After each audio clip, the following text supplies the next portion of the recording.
Bom, boa noite. Meu nome é Gustavo Comar, eu sou sócio e cofundador da MEG, o primeiro marketplace de executivos do Brasil. A MEG é uma plataforma que tem como propósito mostrar que há vida além da CLT.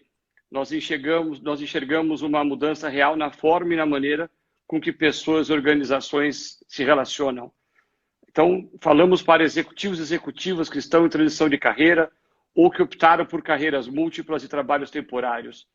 Nós oferecemos a esses executivos a possibilidade de iniciarem uma nova jornada baseada em uma relação trabalhista mais moderna e flexível e que permita tempo para a condução de outros negócios, sejam esses negócios pessoais ou projetos profissionais. E para empresários e empresárias ou pessoas que estão à frente de seus negócios, nós oferecemos a possibilidade de contratarem temporariamente executivos, pessoas que trazem muita bagagem, muita experiência, que trazem um alto impacto para o seu negócio, sempre considerando uma questão de custos que são flexíveis, são variáveis. Então, são profissionais que podem ajudá-los a reverter tendências negativas ou acelerar tendências positivas. E esse é o intuito dessa série de lives, apresentar para os empresários, apresentar para as pessoas que estão à frente de seus negócios quais são os qual é o perfil dos executivos que estão na nossa plataforma, qual é o perfil das executivas que estão na nossa plataforma. Então, a cada semana, a gente está chamando um dos executivos para bater um papo conosco. Essa semana eu tenho o prazer de receber o Leandro Cruz, que é um experiente executivo comercial e uma pessoa especializada em estratégia de mercado. Leandro, obrigado aí por ter dedicado um tempo, separado um tempo do seu dia para a gente bater um papo, para a gente poder conversar um pouquinho sobre estratégia de mercado. Obrigado, Gustavo. Eu que agradeço a oportunidade. Acho que é um momento super legal de você conversar do negócio que, para mim, é apaixonante, que é conectar as empresas, conectar o mercado, o cliente no foco do negócio. Então, estou muito feliz. Acho que vai ser uma jornada legal. Eu tenho certeza que vai ser divertido, vai ser interessante demais. Me fala um pouco de você, Leandro. Me dá um pouco do seu background. Bom, eu sou um executivo sênior da área comercial, né? Trabalhei já em algumas empresas nacionais e multinacionais. Sou originário do ramo de bens de consumo, 20 anos de Electrolux. Posteriormente, e a minha experiência mais recente com comida aqui. Só um minutinho. Voltou, né?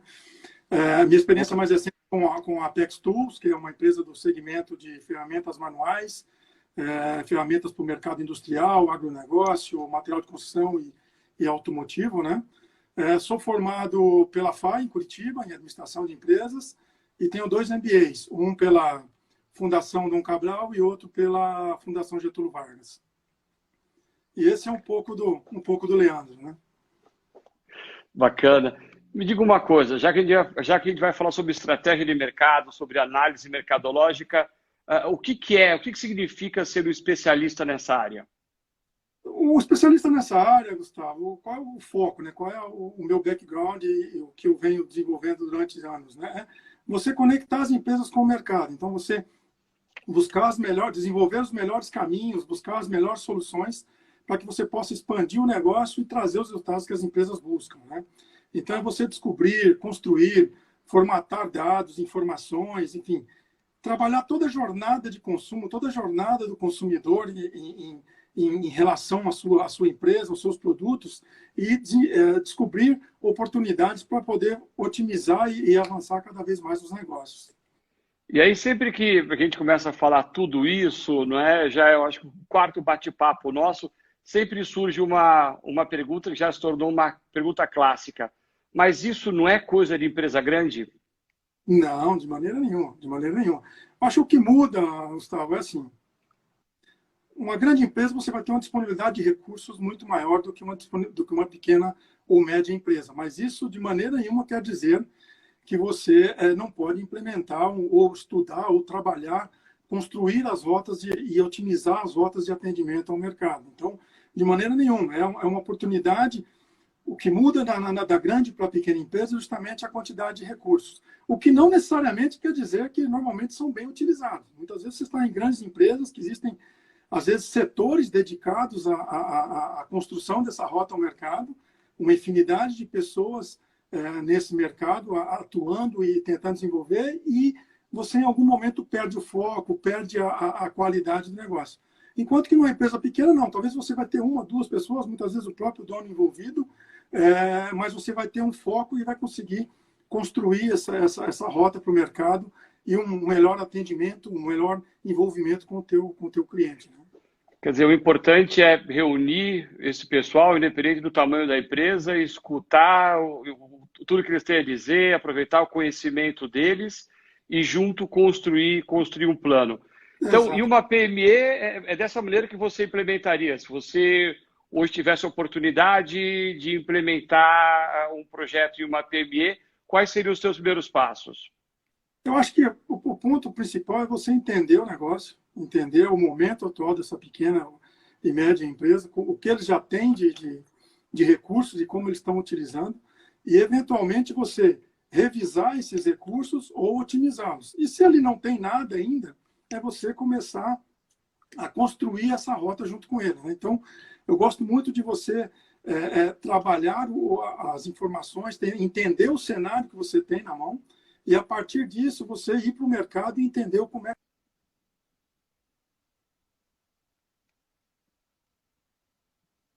com você, como que os seus fornecedores trabalham, como que os seus concorrentes trabalham, qual que é a jornada que o seu consumidor realiza para poder estar em contato com o seu produto, né? Enfim, você olhar todo o ambiente onde você atua e, a partir disso, você começar a desenhar e identificar oportunidades para poder chegar de uma forma mais competente ao mercado. Né? Tem uma pergunta aqui para que relaciona toda essa parte de estratégia com os impactos agora recentes da pandemia. Você viu a pandemia, de alguma maneira, impactando esse modelo de go-to-market, ou de implementação de modelos de go-to-market, ou de jornada do consumidor? Você acha que esse momento trouxe algum desafio especial? Eu acho que o que a pandemia trouxe de ensinamento para nós nesse momento foi uma aceleração gigantesca de tudo, né, Gustavo? Então, você tinha empresas que talvez não estavam tão conectadas, talvez não estavam tão atentas ao movimento digital que vem ocorrendo, e elas se viram obrigadas do dia para a noite a ter que correr atrás do prejuízo, porque num dia você está conseguindo operar, conseguindo despachar, conseguindo atender, no outro está tudo bloqueado. E aí como é que você conversa com esse seu consumidor? Se você não tem uma rede digital, e aí eu não estou falando em grandes coisas, não. Novamente, é sempre tudo de acordo com o tamanho do seu negócio. Ou seja, você pode construir um negócio muito grande ou um negócio muito simples, mas é fato que você precisa estar conectado, precisa ter formas de chegar ao teu consumidor hoje de forma virtual. Senão, nesse momento de pandemia, quem não teve isso acabou ficando fora do mercado. Né? Eu acho que já antes, né, pré-pandemia, quem não tinha toda uma área digital estruturada já estava com o pé na cova, não é? Quer dizer, você já tinha ali um problema enorme. Quer dizer, a pandemia ela só acelerou isso. Quer dizer, então, quer dizer, quem não tinha precisou correr e muito rapidamente implementar, senão realmente ficou de fora do jogo. Mas você tinha naquele momento, cara, setores que estavam mais maduros e setores menos maduros, né? O que aconteceu foi que nivelou a régua a partir do momento da pandemia. Todo mundo, independente de onde estava, teve que acelerar, alguns trabalhando um pouco mais, outros um pouco menos, mas fazer a coisa acontecer para poder conseguir disponibilizar o seu produto ou seu serviço ao mercado. Né? Então, isso que eu acho que deu uma acelerada grande. Existiam alguns setores que ainda viam o digital como uma oportunidade, não uma necessidade. E do dia para a noite, a oportunidade some e vira necessidade pura, enfim, é sobrevivência, né? Quando a gente começa a olhar todos os canais de venda, todas as maneiras de chegar no consumidor, você tinha ali uma combinação, né? Algo omnichannel, mas de repente virou alguma coisa que era somente um canal, somente uma forma de chegar até ele. Então não era atendê-lo através do e-commerce, era fazer um projeto de restauração da tua área logística, né? Como é que você faz esse last mile delivery? Quer dizer, eu vendi, agora como é que eu faço o produto chegar até ele? Como é que eu faço tudo isso ainda trazendo um certo nível de satisfação por parte dos clientes? E aí a gente está falando um pouco de jornada do consumidor, e agora há pouquinho você falou sobre jornada de consumidor. Eu trabalhei, eu fiz implementação de jornada de consumidor, fazendo todo o acompanhamento, entendendo todos os passos, como é que isso funciona. Isso não é caro? Isso não é coisa de grande multinacional? Não, de maneira nenhuma. O ponto central, Gustavo, é você entender onde o campo que você está atuando. Então, para você poder tomar as atitudes, para você poder estruturar como que você vai jogar o jogo dentro do seu mercado, você precisa conhecer onde você está atuando. E a jornada do consumidor nada mais é do que você olhar e entender toda os pontos de contato do consumidor com o seu produto, com o seu serviço, né? Então, logicamente, pode ser elaborado com N sistemas, mas pode ser também, como eu já fiz na prática, uma empresa de médio porte, isolar uma turma numa sala, tendo apenas uma parede branca gigante, lápis, papel, e você começa a desenhar os pontos de contato da jornada do teu consumidor, né? E por que isso é bacana. Papel e não caneta? Porque você vai começando a montar a jornada, vai começando a olhar os pontos de contato do seu cliente com o seu negócio, e aí você vai aparecendo oportunidades, você vai corrigindo, então você apaga, desenha isso aqui um pouco melhor, desenha um pouco melhor ali, até que você vai tendo uma visão completa do teu negócio, né? Seria um modelo Canvas ampliado, né? Vamos dizer assim. Você consegue tangibilizar isso melhor? Você estava comentando que você teve uma experiência em uma empresa onde você encontrou. Conta um pouco melhor isso para mim. Ou para a gente, né? Exatamente. Normalmente, quando você está, principalmente em médias empresas, né, você já consegue ter uma estrutura de marketing e tal, e você desenvolve seus produtos. E seus produtos são normalmente desenvolvidos para você ter o seu uso primário, vamos dizer assim, né? Então, aquele produto foi desenvolvido com uma determinada finalidade. Mas, em alguns momentos, ocorre que ele começa a ser utilizado com uma segunda prioridade, com um segundo tipo de uso que você não previu inicialmente. Então, é importante você estar atento a esse desenho, a esses usos do seu produto, né? E aí começar a entender qual é a real dor. Quando a gente começou a desenhar esses processos, um dos exemplos dessa última empresa que eu estava presente, nós tínhamos um processo de homologação industrial. E é um processo que, quando eu cheguei na empresa, ele estava solto. Existia uma equipe com técnicos extremamente qualificados, mas não tinha conexão nenhuma com o mercado. Os meus clientes não sabiam aproveitar aquele serviço, a indústria não sabia onde procurar o produto depois de homologado, e existia uma crença de que, nós precisamos investir um rio de dinheiro aqui para poder fazer esse negócio acontecer. Eu falei, não, cara, peraí, vamos entender o negócio. Aí começamos a entender. Ok, eu acho que esse é um passo muito importante também, Gustavo. Eu fui até os clientes do ramo industrial e fui ouvir o quão importante esse serviço era para eles. E constatei que realmente era fundamental, que as ferramentas para o uso na indústria elas precisam ser homologadas, porque tem algumas zonas vivas de energia, enfim, tem uma série de coisas que você precisa tomar cuidado, que você está envolvendo segurança. Então, elas precisam ser homologadas para poderem ser compradas depois. Ok, entendi que isso era necessário, mas eu não estava conseguindo linkar isso com o mercado. Então, fui ouvir os meus clientes do distribuidor, eles me falaram, Leandro, eu tenho a minha equipe própria aqui, se você fazer a indústria, eu só coto o que a indústria me pede. Eu falei, bom, como é que eu conecto a indústria e conecto esses clientes, né? Começou a primeira dificuldade. Aí, mas você gera demanda de quem está usando a ferramenta para fazer o pedido para o distribuidor que compraria de você. Exatamente. E naquele momento eu tinha 2 grandes concorrentes nesse segmento que iam até essas indústrias com 2 vans totalmente equipadas. O consumidor conseguia andar dentro da van, experimentar os produtos. E no nosso a gente tinha uma van que só estava adesivada, um monte de produto lá dentro e seja o que Deus quiser. Eu falei, cara, nós precisamos melhorar isso, mas como é que eu não tinha naquele momento recurso para investir igual os meus concorrentes tinham. Eu falei, cara, peguei o meu gerente de industrial, fui até a uma dessas vans e falei, vamos olhar, era uma Fiorino, dessas furgão, né?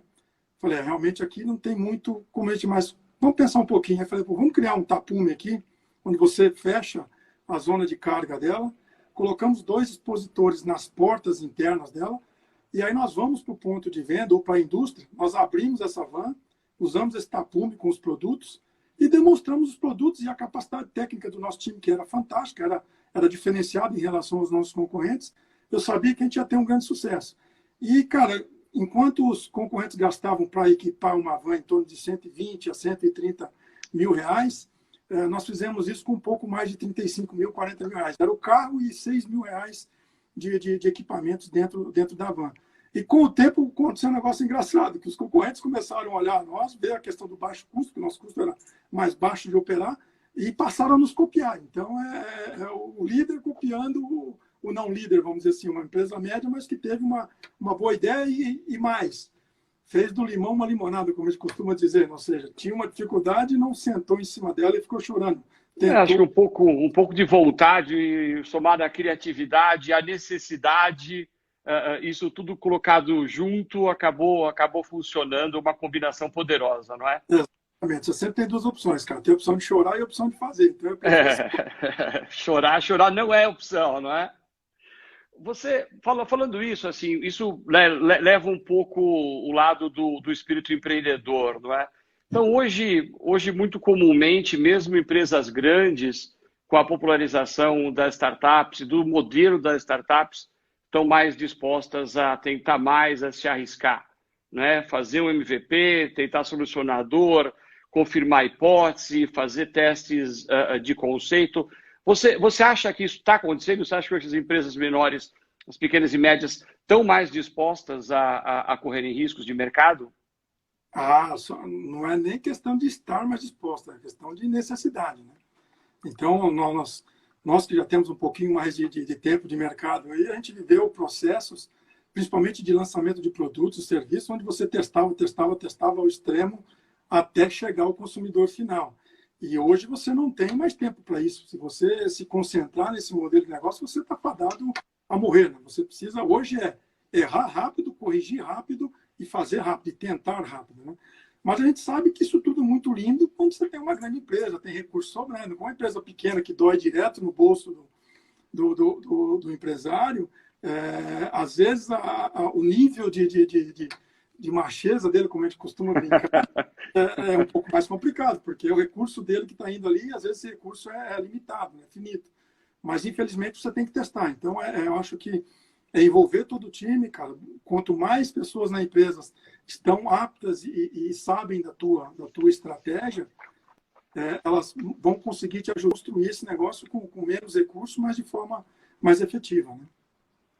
Então, o antes feito do que perfeito não atrapalha o planejamento, não atrapalha a estratégia de mercado. Não, de maneira nenhuma. Eu penso assim, estratégia é uma linha mestra que você precisa seguir. E você não pode ficar mudando. Porque, como eu acabei de comentar, a tua estratégia, enfim, a maneira que você vai atingir o mercado, ela precisa ser conhecida por todo mundo dentro da sua empresa. Desde os mais altos níveis até os mais baixos. Todo mundo precisa saber e ter de cor qual é a estratégia do seu negócio. Se você não tiver isso, você não faz a coisa acontecer. Vou te dar um exemplo, que é um exemplo que eu gosto muito, e é um cliente que foi meu cliente no passado e que é lá da minha região, lá do Oeste do Paraná, que é a Gazin. A Gazin, cara, tem os objetivos dela impressos até no banheiro, cara. Então, se não tem um funcionário que pode dizer, eu não sei qual é o objetivo desse ano. Está até lá no banheiro. Então, assim, ele conhece, e o Mário e o Dói, o pessoal lá, fazem isso aí e tem por costume divulgar isso amplamente. Então, isso ajuda, porque todo mundo conhece a sua estratégia. Agora, a estratégia, o teu foco, ele é fixo. Agora, as táticas mudam.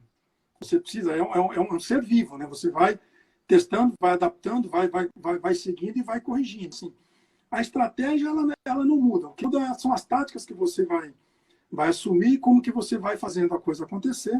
Mas, assim, antes feito do que né? Se você fica congelado e não tem a coragem de agir, fica mais difícil, né? O Henrique até comentou aqui, o ótimo é inimigo do bom. Exatamente. Então, mas em uma situação como essa, quer dizer, qual que é? Tem um segredo maior? Tem alguma coisa que ele pode dizer que é o pulo do gato, que pode ser o diferencial no posicionamento de go-to-market de uma empresa para outra? Quer dizer, como é que uma empresa pode se diferenciar de uma outra, ou seja, de seu concorrente no atendimento ao mercado? Não, então, começando de novo, assim, por incrível que pareça, cara, é fazer o básico bem feito. Muitas empresas ainda não fazem. Então, você olhar todos os seus processos, você ter o consumidor no centro do seu negócio e fazer de tudo para que esse cliente seja bem atendido. Então, fim do dia é você ter a dor de dono. Eu sempre trabalhei isso muito com as empresas que tive a oportunidade de atuar, que a equipe toda precisa ter aquela dor de dono, aquele inconformismo de chegar numa loja, de chegar em determinado lugar e ver seu produto mal exposto, ou alguma coisa que não está funcionando e se importar por aquilo, entendeu?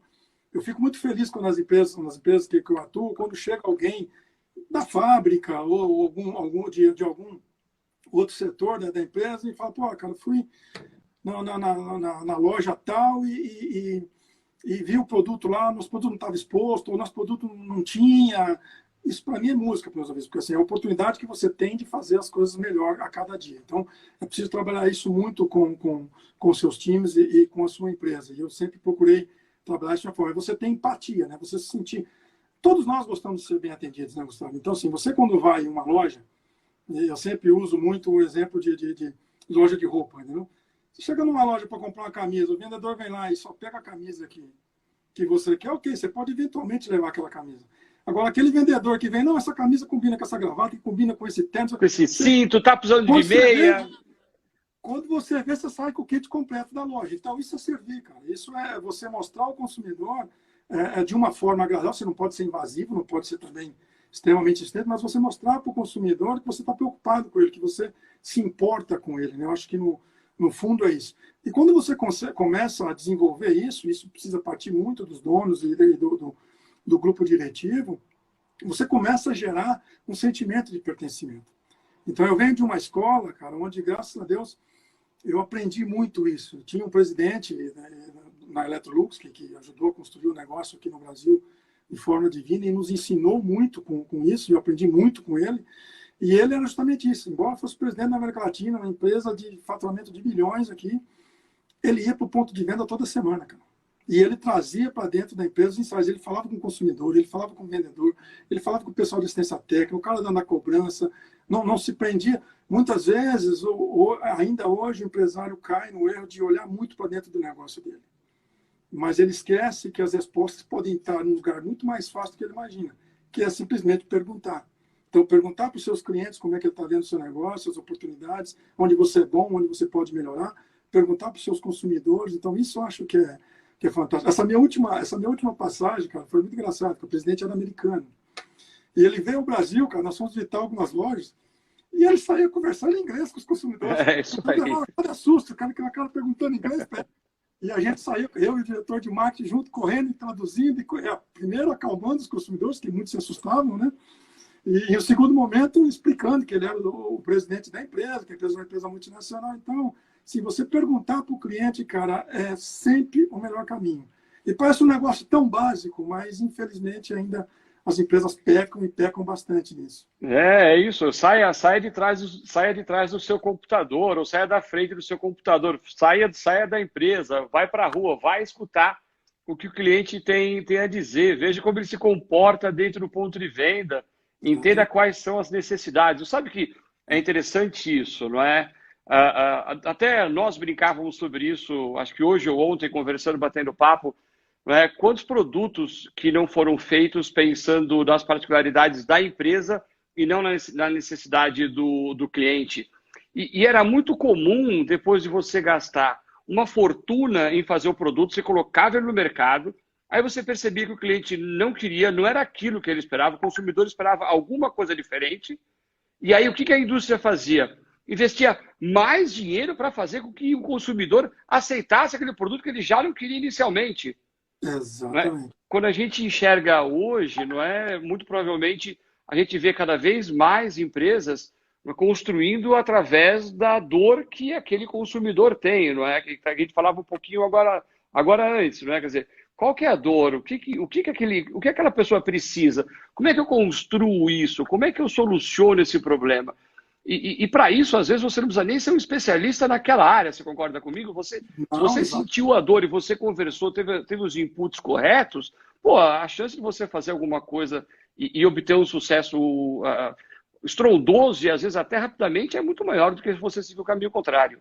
Não, exatamente. Nós conversamos há pouco com relação à construção da jornada do consumidor, da jornada do cliente, e nós até acabamos passando por isso, não entrei num detalhe um pouco maior, só voltando um pouquinho, mas é justamente isso.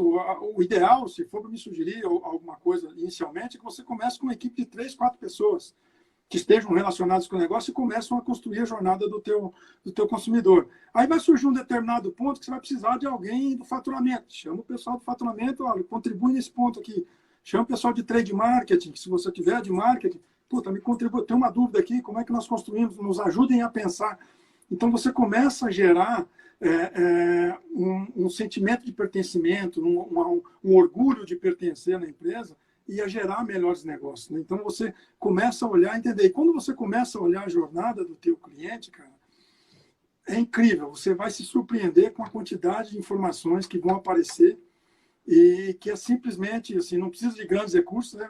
Basta ter vontade e disposição e começar a desenhar, que você vai começar a ter uma série de informações super valiosas. Né? Não, e aí eu já aproveito o gancho para dizer, quer dizer, se a sua empresa não tem alguém de marketing, na MEG nós temos executivos de marketing. Se você não tem um executivo de finanças, na MEG nós temos executivos de finanças. Leandro, eu acho que a gente está chegando aqui no final do nosso tempo. Assim, eu entendi claramente que nós não estamos falando de empresas grandes, nós estamos falando do papel da estratégia de mercado dentro de uma pequena ou média empresa. O papel da estratégia de mercado é apontar a direção, né, as formas, os meios que serão utilizados para que essa empresa supere esses desafios, ganhe participação de mercado e dê mais rentabilidade. Né? E o Leandro Cruz, que está aqui comigo, é craque nisso e pode te ajudar. Exatamente, Gustavo. Fim do dia, assim, nós sabemos que rentabilidade é o que mantém o negócio em pé.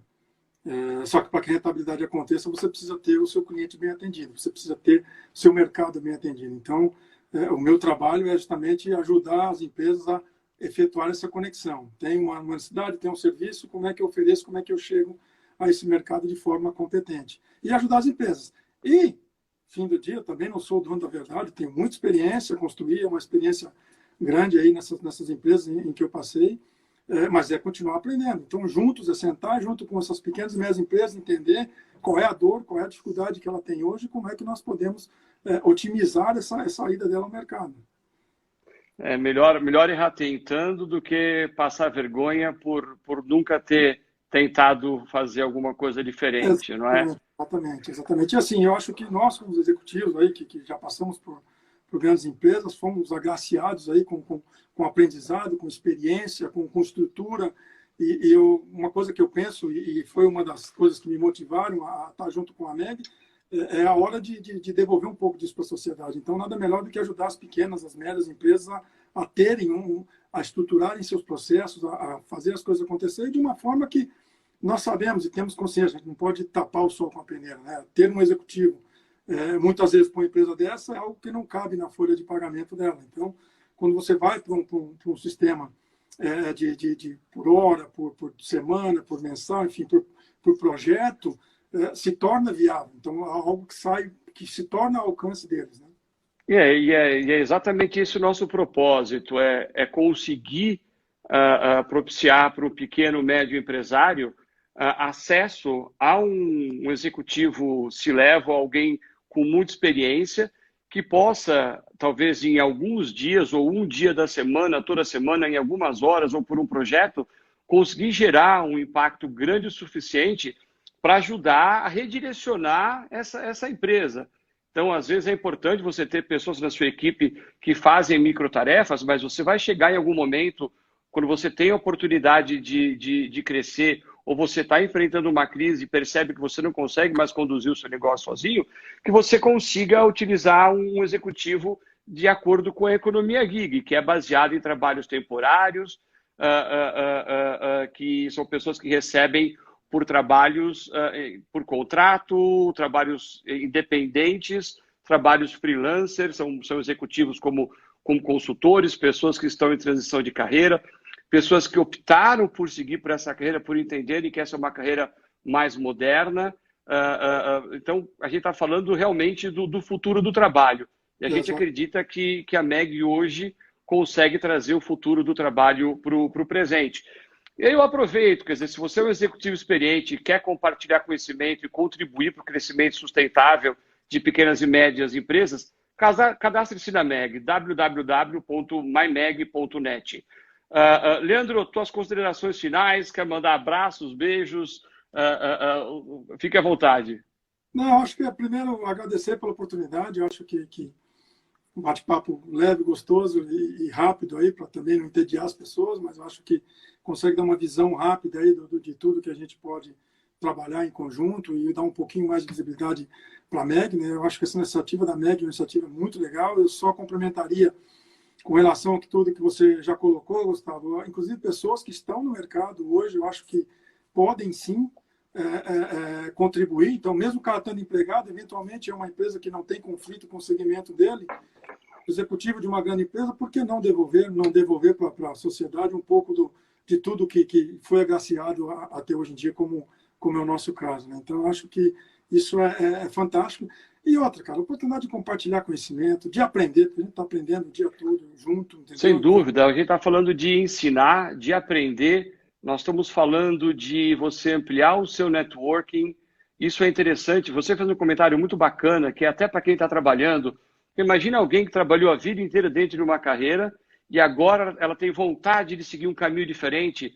Assim, uma das maneiras de você fazer isso é construir essa carreira no teu tempo livre. É você pegar um dia por semana, é você pegar algumas horas, pegar um sábado e você trabalhar em uma área na qual você quer ter o desenvolvimento, talvez porque você queira uma mudança de direcionamento da sua carreira. Então, como é que você faz isso trabalhando todos os dias em um emprego fixo? Bom, você ter um trabalho temporário possibilita que você tenha esse tipo de exposição.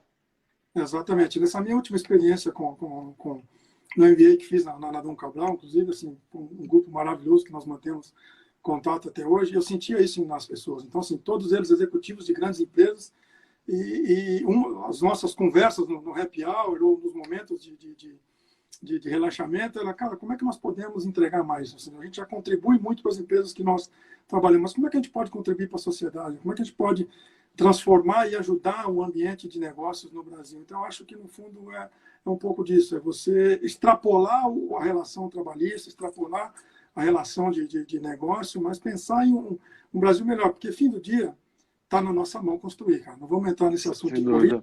Quem vai fazer a coisa acontecer somos nós. Não adianta depois que a coisa der errada ficar apontando o dedo contra a pessoa se você não teve ali o ownership de fazer a coisa diferente, não é? Não trouxe para você. E não tão pouco ficar atacando pedra, não sei o quê, se eu não faço não adianta ficar reclamando. Não adianta.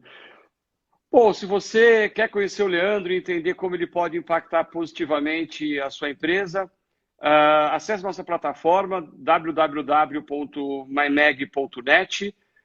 Você vai rapidamente encontrar o perfil do Leandro. O acesso a todos os perfis é muito rápido e gratuito. Então, se você é um empresário e está precisando de ajuda, www.mymeg.net. Nós temos executivos sêniores da área comercial, como o Leandro, das áreas de marketing, da área de finanças, logística, supply chain, tecnologia, recursos humanos e agora gestão industrial. Ufa! Leandro, um prazer bater esse papo com você. Certamente nós ficaríamos aqui falando por horas e horas e horas. Quem sabe dia desse a gente não toma um café pessoalmente quando tudo isso passar, não é? Com certeza, cara, com certeza. Obrigado pelo tempo aí. Só peço desculpa pelo pessoal, assim como conversei com você anteriormente, eu tenho uma linguagem muito simples, coloquial, às vezes falo algumas palavras que não deveria falar, mas enfim, comercial também tem um pouco disso. Então, a gente assim que é. A vida como ela é. Exatamente. Mas obrigado por todo mundo que teve a oportunidade de entrar e assistir, e aos que vão assistir aí posteriormente, depois da gravação, fica o nosso agradecimento aí. Estou disponível aí para a gente poder conversar sempre que possível. Na pior das hipóteses, toma um bom café juntos. Joia. Bom, Leandro, mais uma vez, muito obrigado. Meu nome é Gustavo Comar. Eu espero que você tenha gostado do conteúdo. Se você gostou, compartilhe. Fale da MEG. Fale da MEG para outros executivos que queiram reinventar a carreira, que estão no momento de transição e que querem fazer um trabalho temporário, de acordo com a economia gig, mais flexível, para alguém que queira reinventar a sua carreira. E se você for um empresário que precisa de ajuda, não deixe de nos procurar. Conheça a MEG, ágil, simples e confiável. Leandro, grande abraço para você, meu amigo. Para você também, Gustavo. Boa noite para todo mundo aí. Nos vemos. Boa noite a todos, muito obrigado.